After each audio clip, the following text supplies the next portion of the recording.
Okay, I'm in College Station, Texas. Want to show you what we're doing here. Brad has really figured this out in terms of how to operate to go from a curbside, from a drive-through, you name it, and really from an execution standpoint. Nice right along here, but he's got the big birthday signage out front that we're open. Come check us out. Really cool. Okay, we're at College Station. Brad Abkar, legendary managing partner, and his team, Kelly. We have Kelly here too. Okay, Brad, so this is where people start, right? Yep, they're coming up here, so turning in. Yeah, so we're doing a drive-through to goes for us. So we start, basically come in right now, like right now. He's coming in right now. Here they come. Okay. And Kelly's gonna ask them if they placed an order online, or they called the order in. Hi, where are you placing or picking up? All right, you can go ahead and just follow these cones all the way around. They'll go ahead and help you out. All right. Easy said. Easy done. So basically, we're doing that. They'll follow the cones down there or wrap around the building. Also, if they want to place an order, she's actually going to get it here. If it's a lot of cars, she'll walk with them, then walk inside, place the order. But they all stay in one line. They don't park or anything. They just continuously go in one line through the whole restaurant. I thought they parked if they were curbside at those cones over there. If the order's not ready yet, by the time they get up there, they park. I know it's like 4 o'clock right now, Brad. Last night? How long was the car line? We had, I heard it was like 60, 70 cars last night on both lines onto the street outside. Wow, So we great. had a lot of cars. Perfect. Okay. Sorry. Okay. So the cars, we're the second part here. So the cars, both lines. We have 2 lines that go into one, kind of like Chick-fil-A. They both go into one. They come down here. There's a car coming right now. They're going to come down here, and they're going to turn the corner.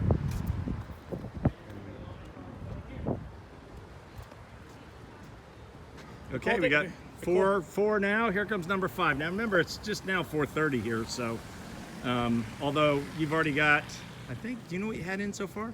$1,000 for lunch. Yeah. So yeah. we should do today. We're looking to probably do another 9 or 10 today. We're hoping. I know it's a Wednesday, maybe 11. We'll see how it goes. But basically, the big thing when we start doing this is we've got one line going continuous down from here on to where we learned that if someone paid behind someone else, it's good to have one line, not 2, because if they do pay, they can actually get out of the line and continue on without being blocked, and the next person comes up. So it's always continuous. And we got about 3 to 4 people working the cars, paying them out, bringing food to them.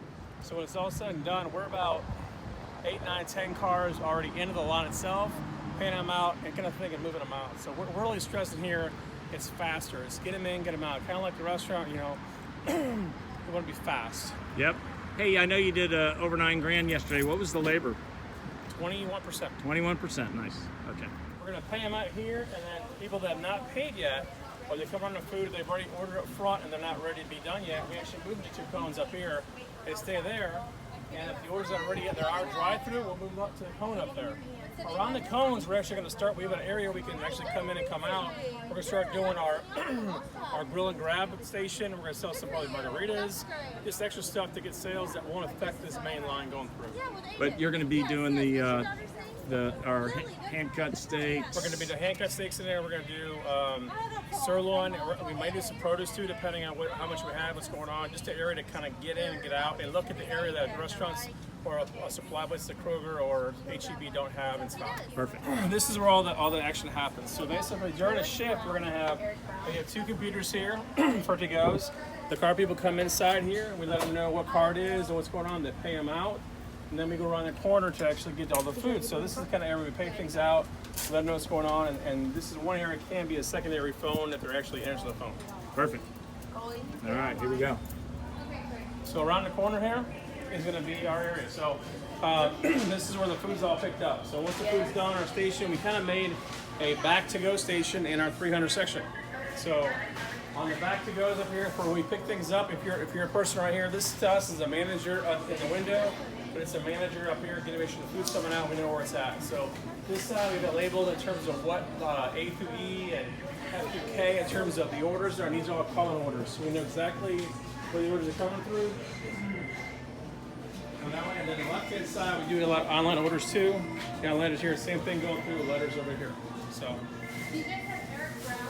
And then, so that's where the food goes to. So this is kind of like our manager in charge of making sure the food goes out. They're all labeled. Big thing for us too is is to make sure we write really big on these bags so we don't have to look for tickets. It's right there in the bag. We know what it is. Okay. So we're in the kitchen now, and the big thing for us too is watching labor, but also figuring a way to mainstream everything out of the kitchen and not spend a lot of hours. So we're looking at it on a non-normal shift. We've got one salad guy, one fry, 1 or 2 point. We've got a manager window. We've got an expo, one roll guy, one bake. That's our whole staff the whole night. And we're doing it. We did 9,000 last night, so it's actually streamlining stuff out of here. So in the kitchen, we'll get things ready. We do some things. We get things ready for the shift. We got hot boxes up there. We got bread ready to go for the shift. We got salads already prepped for the family stuff that we already doing. We've got family packs. I think yesterday we did close to 150, almost 200 family packs yesterday on a Tuesday. So we're driving through all these. We're trying to make it easy to figure out how to make things easy in the kitchen.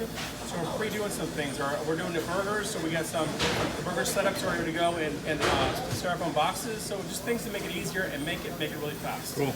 Yeah. Okay. So you're over here. This is the back part of the kitchen. You're walking out of here. You're walking out of the kitchen. So this are 300s, 301 and 311. This section now is kind of like our back to go is. The kitchen brings the food to these tables here, and we have one person here that just goes through and labels every box to make sure it's there, make sure nothing's missing. This is the point we go back to the kitchen and say, I'm missing a mashed pot or I'm missing a green bean. They make sure before they move on, all the food is here. So one person here. Busy weekends we'll put 2. Right now we just have 1 on. We're a little slower now. So, okay. As you can see right here, she's already doing it. She's getting things ready before she moves on to the next station. Hi, y'all. Hello. So now we move into the operations. This is kind of something we kind of did. We kind of thought outside the box a little bit to figure out that, hey, you know what? This is our back 3s. We made our back 3s our kitchen. So what we did is we have basically moved 4 coolers up here, and 1, 2, 3, 4 coolers up here. This cooler here. So this cooler here, we got things ready to go, ready for the shift. We got house salads, Caesar salads, regular salads for orders. In here, we've got more table for setup. We've got down here our dressings and things for the salads. Down here, our burger setups we have ready to go. So here, the burger setups like that, ready to go for all the burgers we're selling. Last night we sold, I think it was almost 100 burger family packs. So it's a lot. And then over here, continue on down here, we've got our loadeds for our mashed loadeds and that kind of thing. And then, so the process comes in there. There's one big kind of horseshoe, comes back to this point right here. This down here is all bread. We get bread ready for the shift. We have hot boxes that can hold it. We temp it out. About 3 to 6 hours is how long the bread has before it turns cold. And we rotate this out. We have 2 of these, so we rotate this out with 1 more. Just continuously rotating a lot of hot bread. Right here, this person just bags it, gets ready to go, and writes down on here what it is. Say hi. Hi. Hey, I noticed you lost your curtains and replaced that, huh? Sure did. We took out our curtains here. I went to the local restaurant supply place and just bought some ticket rails. Put them up here now. This is the ticket rails that come in. How a process basically is that when I take an order over here on the front 2 goes in the phone, they take 1 to keep it up front to keep track of what it is, and the second one's going to go on this chicken rail to know what's up and coming to get ready for it. So tell me how many people you have taking orders. Taking like orders phone? right now, we've got 3 phones and a backup here, so we have about 4 people answering the phones to make sure orders are being taken, and that's one area that we got to make sure we always have someone answering the phones, taking people in here. So 4 there, 1 here. We have typically 2 or 3 back here with a manager. A manager needs to be back here to make sure the food's going out and it's fast. Yeah. 1 there, 3 cars up front. We have between 12 to 14 people working on any given shift. But again, the labor's out here. We just haven't had a lot of labor in the kitchen, so we put more up here to keep it moving.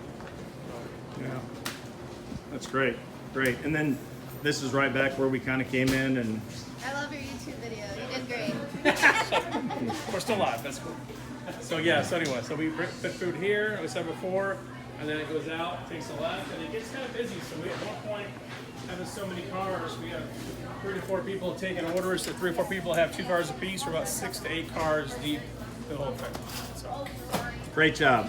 Awesome job. Thank you, Brad. Okay, so call me And pretty much one thing too, a big thing for us is the social distancing to make sure we're not spreading the coronavirus. And one thing we've been doing was spreading these stations out of the whole restaurant. We don't use the whole restaurant anymore, but having people spread out in certain areas, they're not in close contact, they're not touching each other. Even when we go to cars, we're not actually getting inside the car, we're talking outside the car, so we're not affecting the guests either, or they're not affecting us. Awesome. Okay, thanks, Brad. Great job, man. Appreciate it, thanks.